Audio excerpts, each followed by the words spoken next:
വെറുക്കുമ്പോൾ നിങ്ങൾ വെറുക്കാനുള്ള കാരണങ്ങൾ തേടിപ്പോവുകയും ഇഷ്ടപ്പെടുമ്പോൾ ഇഷ്ടപ്പെടുവാനുള്ള കാരണങ്ങൾ തേടിപ്പോവുകയും ചെയ്യും. ഇത് മനുഷ്യൻ്റെ സ്വഭാവമാണ്.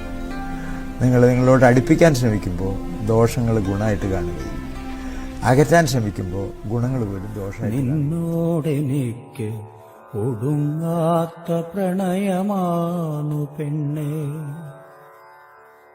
പകൽ കിളികൾ ഇനി പ്രണയനാടകം ആടുകില്ലെങ്കിലും, പകൽ കിളികൾ ഇനി പ്രണയനാടകം ആടുകില്ലെങ്കിലും, നിലാക്കിളി പറന്നു പാഴ്നിഴലായി പാറുകില്ലെങ്കിലും, നിലാക്കിളി പറന്നു പാഴ്നിഴലായി പാറുകില്ലെങ്കിലും, വസന്തം വസന്തം ഇനിയും വരാതിരിക്കുകില്ലോ മനെ.